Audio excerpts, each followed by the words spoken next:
축복과 은총이 오늘 이 자리에 나오신 여러분과 또 집에서 가족들과 함께 영상으로 예배를 드리는 우리 모든 성도들 가정 위에 충만하게 넘치기를 간절히 축원합니다. 교향곡의 아버지라고 하는 하이든에게는 많은 제자들이 있었습니다. 근데 하이든과 가장 오래 있었던 제자 중 한 명이 하이든의 작품을 살펴보던 중에 이상한 점을 발견해서 물었습니다. 선생님, 제가 선생님의 작품들을 보다 보니 한 가지 이상한 점을 발견했습니다. 왜 선생님의 곡에는 슬픔이 없습니까? 인간의 모든 감정을 표현하는 것이 음악 아닙니까? 이 제자의 질문에 하이든은 이렇게 대답을 했다고 합니다. 물론 슬픔을 표현하는 노래를 쓸 수도 있겠지. 그러나 하나님이 내 가슴을 기쁘게 하시는데 내 음악이 어찌 기쁘지 않을 수 있겠나? 하나님이 주신 기쁨이 내 손을 움직여 곡을 쓰게 하는데 어찌 슬픔이 그곳에 담길 수 있겠나? 부족한 나를 하나님이 사용하시는데 어찌 춤추지 않을 수 있겠나? 하나님이 주신 기쁨 가운데 만들어지는 나의 곡들이기 때문에 슬픔을 드러낼 틈이 없다네. 그래서 이런 말이 있습니다. 만약 당신에게 기쁨이 없다면 당신의 신앙 어딘가에 구멍이 난 것이다. 우리가 성경 가운데 구약 성경을 보면 종교로는 유대교입니다. 이 유대교는 대체로 암울하고 어둡고 슬프다는 인상을 가지고 있습니다. 예레미야 애가를 보면 알 수 있습니다. 그러나 오늘 본문인 느헤미야 12장은 전혀 다릅니다. 즐겁고 행복하고 기쁩니다. 그러니까 구약의 종교라고 해서 반드시 어둡고 슬픈 것만은 아님을 알 수 있습니다. 하나님께 불순종하고 반역함으로 인해 어둠과 슬픔과 노예됨이 온 것이지, 하나님께 순종하고 헌신하면 이처럼 즐거움과 기쁨이 올 수 있다고 하는 것을 보여주는 것이 바로 오늘 느헤미야 12장입니다. 43절 한 절만 보아도 금방 알 수 있습니다. 이날에 무리가 크게 제사를 드리고 심히 즐거워하였으니 이는 하나님이 크게 즐거워하게 하셨습니다. 부녀와 어린아이도 즐거워하였으므로 예루살렘에 즐거워하는 소리가 멀리 들렸느니라. 여기서 즐겁다라고 하는 단어가 몇 번 나오는 줄 아십니까? 43절 한 절에만 4번이나 나오고 있습니다. 44절 후반에 보니까 제사장과 레위 사람들을 인하여 즐거움을 인함이라고 했습니다. 이렇게 43절에 4번, 44절에 또 한 번 나옵니다.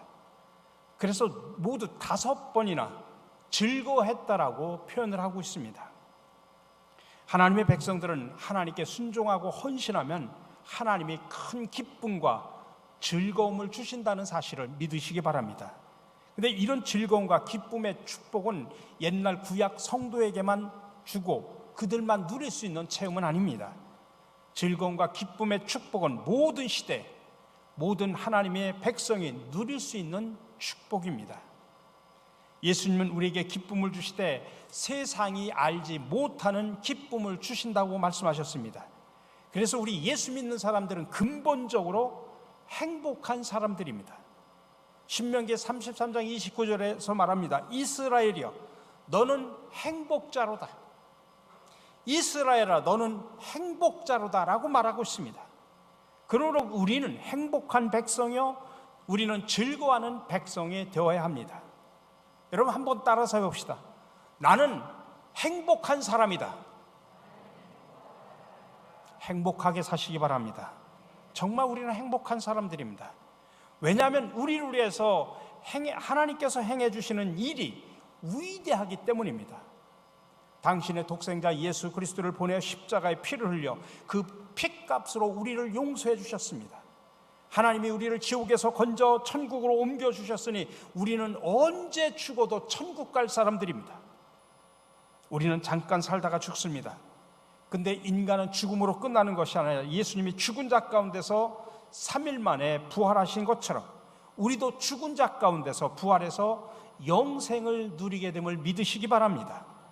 그리고 하나님이 우리 영혼 안에 성령을 두셔서 가끔은 내가 너 안에 있다 말씀하시고 은사도 주시고 기적도 주시지만은 본질적으로 성령은 우리 안에 계셔서 우리의 삶을 인도해 주고 계시니 저와 여러분들이 얼마나 행복한 사람입니까?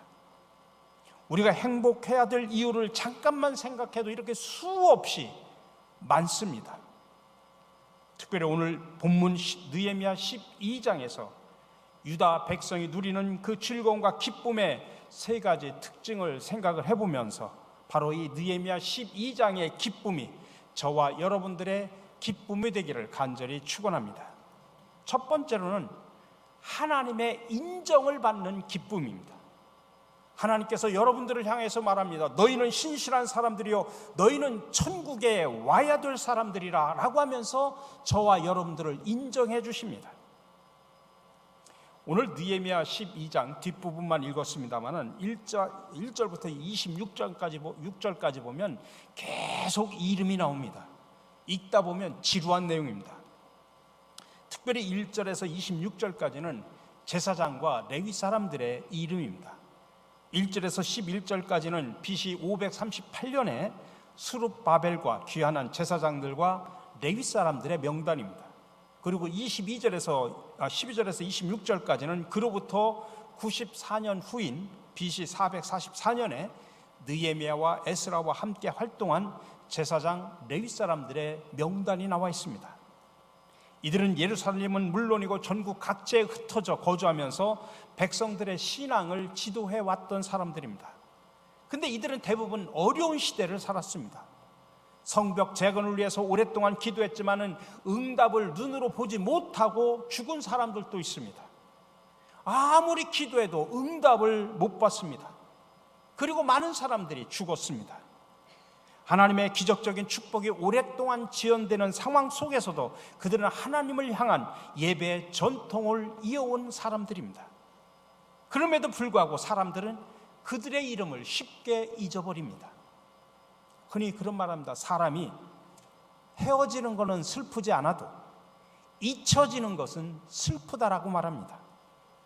정말 잊혀지기 쉬운 이름들이었습니다. 그러나 하나님은 그들을 잊지 않으셨습니다. 그들을 기억해 주시고 그들을 인정해 주셨습니다. 그렇기 때문에 우리는 그 이름을 읽어봐도 누가 누군지 알 수 없고 지루하지만 하나님은 이런 이름들도 잊지 않고 성전 봉헌식 할 때에 그들의 이름을 기억하고 기록해 놓으셨습니다. 하나님이 이들의 수고를 인정해 주신 것입니다. 우리는 그것을 생각하면서 감동을 받을 수밖에 없습니다. 아마 하나님은 이렇게 말씀하셨을 것입니다. 이 사람들은 어려운 시대에 수고 많이 한 사람들이다.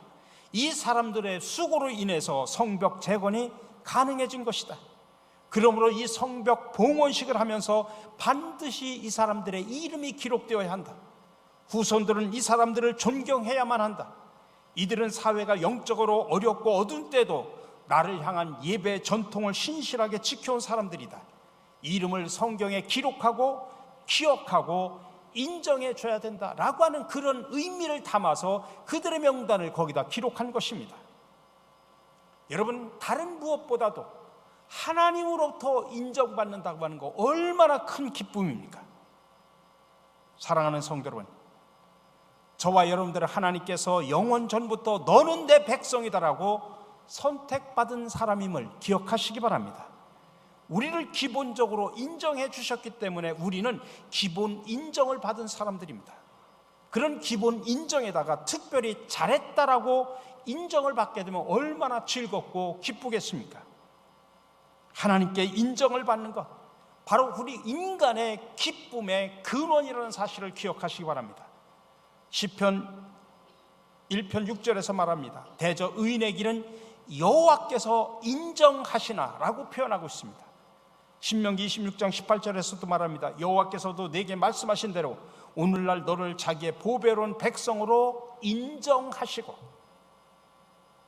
여러분, 우리가 복음서를 봐도 예수님으로부터 믿음 좋다고 인정받은 사람들이 나옵니다.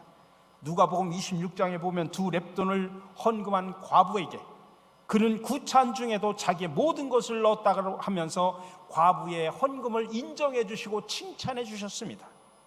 누가복음 7장을 보면 로마의 백부장에게 유다 백성들 중에도 이만한 믿음을 본 적이 없다라고 그를 칭찬하면서 인정해 주셨습니다. 마태복음 15장을 보면 수로보니게 여인에게 네 믿음이 크도다, 내 딸이 즉시 나았도다 말씀하시면서 그 여인을 칭찬하고 인정하고 기적을 베풀어 주셨습니다. 여러분, 우리는 사람에게도 인정을 받아도 참 기쁩니다. 근데 인정받지 못하면 정말 기분이 안 좋습니다. 얼마 전 저희 집사람이 저에게 돈 봉투와 함께 이런 메모를 보냈습니다. 좋은 남편, 좋은 아빠가 되어 주셔서 감사합니다. 사랑합니다. 축복합니다. 저희 집사람이 저를 좋은 남편으로, 좋은 아빠로 인정해 주니 저는 참 기분이 날아갈 것 같았습니다. 사람 인정을 해주는데 하물며 하나님께서 너 같은 사람 없다라고 인정해 주시면 얼마나 기쁘겠습니까? 느헤미야 12장에는 이렇게 인정받은 사람들이 기록된 것입니다. 그러니 여러분, 사람에게도 인정받으시고 하나님에게도 인정받는 기쁨이 여러분의 삶에 충만하게 넘치기를 간절히 축원합니다. 두 번째로는 원수들을 물리치고 승리한 기쁨입니다. 27절 이하에는 봉헌식을 준비하고 봉헌식을 시행하는 장면이 나옵니다. 레위 사람들과 노래하는 사람들을 예루살렘으로 모두 불러 모았습니다. 지금 느헤미야가 성벽 봉헌식을 하는데 찬양대를 먼저 모은 것입니다. 그리고 악기를 준비하게 하고 몸을 정결케 하고 성문과 성을 정결케 합니다. 다시 말하면 정결의식을 행한 것입니다. 레위기 19장에 보면 정결의식이 나와 있습니다. 제사장은 멍에를 매제한 붉은 암송아지를 잡고 그 피를 7번 뿌립니다. 그리고 불살라 재를 만들어서 물에다 끈 후에 재를 담은 물에 우슬초를 적셔가지고 사람 혹은 부정해진 물건에 뿌리게 되면 정결케 되는 것입니다. 목욕도 하고 옷도 깨끗이 세탁해 입고 우슬초로 정결케 하는 물을 뿌리고 성벽과 성문에도 우슬초로 정결케 하는 물을 뿌려서 정결케 한 후에 느헤미야는 찬양대와 모든 백성들을 두 팀으로 나눕니다. 우리가 시계를 통해서 보면 정중앙 아래는 6시죠. 바로 위는 12시죠. 근데 6시에서 1시간 지나면 7시입니다. 바로 이 7시 방향에 서서 두 팀으로 나눕니다. 한 팀은 학사 에스라가 그 팀의 리더로서 앞서가고 또 하나는 총독 느헤미야가 그 팀의 리더가 돼서 앞서 나갑니다. 그리고 찬양대가 가고 백성 절반이 두 팀으로 나눠서 따라갑니다. 그러니까 7시 방향으로 두 팀이 이렇게 서로 나눠가지고 방향을 해가지고 1시 방향에서 서로 모이는 것입니다. 그때 찬양대와 수많은 백성들이 악기를 연주하면서 찬양합니다. 이 산과 저 산이 마주쳐 올리고 찬양대의 노래가 어울려서 함께 올라가고 1시 방향에 모여가지고 제사를 드리고 크게 하나님을 찬양하니 온 백성이 다 기뻐하고 즐거워했다라고 표현합니다. 이게 바로 성벽 봉헌식입니다. 이 성벽 봉헌식에는 어떤 축사나 격려사나 기념사 이런 거 일체 없습니다. 이 예루살렘 성벽 봉헌식은 온 백성이 찬양을 하면서 두 팀으로 나뉘어서 소리가 울리고 마주치고 기뻐하고 즐거워하고 모두가 참여하고 모두가 움직이고 노래하고 정말 역동적입니다. 여러분, 이때 느헤미야의 마음속에는 무슨 생각이 들었겠습니까? 느헤미야는 팀을 이끌고 한 팀을 이끌고 앞서가면서 이런 생각을 했을 것입니다. 이 성벽이 52일 만에 완성되었고 7월 1일에 모여서 성경 공부를 하고 7월 14일이 되었구나. 불과 3달 전만 해도 유다 백성들은 절망했고 낙심했고 연약했고 무기력했고 원수들이 우리를 조롱했었구나. 실제로 누가복음 4장에 보면 유다 백성들의 당시의 생각이 그대로 생생하게 담겨져 있습니다. 유다 사람들은 이르기를 흙무더기가 아직도 많거늘 담보하는 자의 힘이 쇠약하였으니 우리가 성을 건축하지 못하리라. 절망하면서 말하는 겁니다. 우리의 대적은 이르기를 저희가 알지 못하고 보지 못하는 사이에 우리가 저희 중에 달려들어가서 사륙하여 역사를 그치게 하리라 두려워하고 있습니다. 불과 3달 전까지만 해도 그들은 두려워하고 염려하고 무서워했는데 이제 3달이 지나고 나니까, 성벽을 완성하고 나니까 감사와 기쁨과 찬양이 흘러넘치는 겁니다. 이 기쁨은 원수를 향해서는 승리의 기쁨입니다. 일에 관해서는 완성의 기쁨입니다. 불과 3달 사이에 이렇게 엄청난 변화가 일어난 것입니다. 하나님이 함께 하시고 백성들은 믿음으로 순종했기 때문입니다. 우리 사랑하는 성도 여러분, 우리가 사는 인생길을 나그네 길이라고 말합니다. 영원히 살 수 없죠. 아무도 비껴갈 수 없습니다. 근데 나그네 인생길을 살아가다 우리는 결국 본향으로 가는 것입니다. 예수 믿으면 천국, 안 믿으면 지옥입니다. 그러나 이 나그네는 세상에 살아갈 때에 때로는 천국 갈 소망을 가지고 살지만은 현실적으로는 낙심할 때도 있고 어둠과 절망을 할 때도 있습니다. 그러나 동행하는 하나님을 믿고 순종하면 우리에게는 기쁨의 때, 승리의 때, 완성의 때가 올 줄로 믿으시기 바랍니다. 잠언 4장 18절에서 말합니다. 의인의 길은 돋는 햇볕 같아서 점점 빛나서 원만한 광명에 이르거니와. 예수 믿고 의인된 사람의 인생을 얼마나 절묘하게 멋있게 표현하냐면 돋는 햇볕과 같다라고 표현합니다. 여러분, 동해안에 가가지고 어둠이 깔리고 칠흑 같은 어둠이라도 앞바다에서 태양이 떠오르고 서강이 비치고 태양이 점점 떠올라 온 천지가 밝아지고 햇빛을 비추어 온 천지가 따뜻할 때 우리는 얼마나 감격을 합니까? 이렇게 우리의 인생은 돋는 햇볕과 같다라고 표현합니다. 그러니 여러분, 지금 이 순간에 슬프고 힘들고 어려운 삶을 산다고 할지라도 여러분 절대로 좌절하거나 낙심하지 마시기 바랍니다. 우리 인생은 돋는 햇볕과 같습니다. 점점 광명한 곳으로 나아가게 될 줄로 믿으시기 바랍니다. 우리는 천국이 광명이요 천국이 기쁨의 완성입니다. 저와 여러분들 다 천국 갈 사람 아닙니까? 빌립보서 1장에서 말합니다. 너희 속에 착한 일을 시작하신 이가 그리스도 예수의 날까지 이루실 줄을 우리가 확신하노라. 하나님은 우리를 구원해서 착한 일을 시작하셨는데 완성하시는 하나님이시다.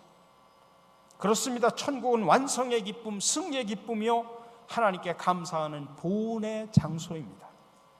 그런데 하나님이 현재를 살아가는 우리에게도 그 천국의 기쁨을 맛보기로 조금씩 주고 계시는 겁니다.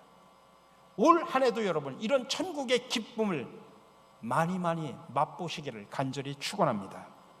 마지막으로 하나님의 축복을 증거하는 기쁨입니다. 유다 백성들이 승리한 것은 원수들도 지금 듣고 있습니다.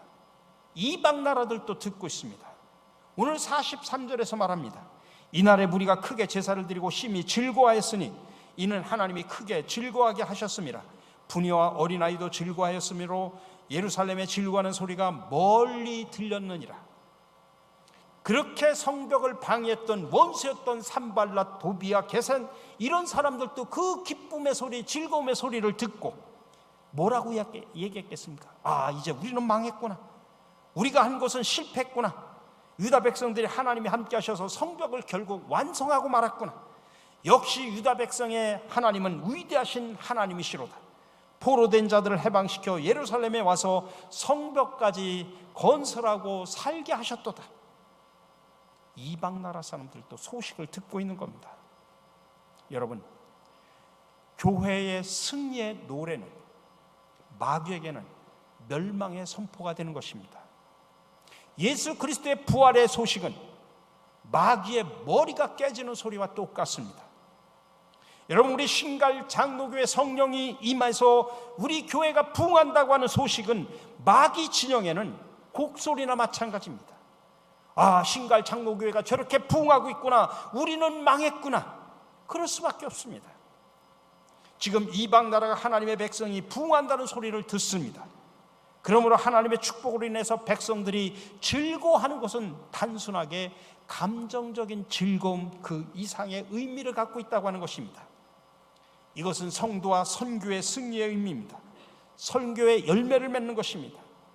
여러분, 전도도 교회가 기뻐해야 열매를 맺습니다. 선교도 우리가 기쁨이 넘쳐야 선교할 수 있는 것입니다. 여러분, 우리 교회 사람이 많이 오면 그 뭐 중요합니까? 우리 교회의 예배를 어떤 사람이 드리러 왔는데 사람들마다 전부 얼굴에 인상이 쓰여져 있고, 그러고 하면 교회 예배 참석했다, 이 교회는 행복한 교회가 아니구나라고 돌아갈 수 있습니다. 그러므로 우리 성도들은 모든 예배에 나올 때 여러분 반드시 이빨을 내놓고 오시기를 바랍니다.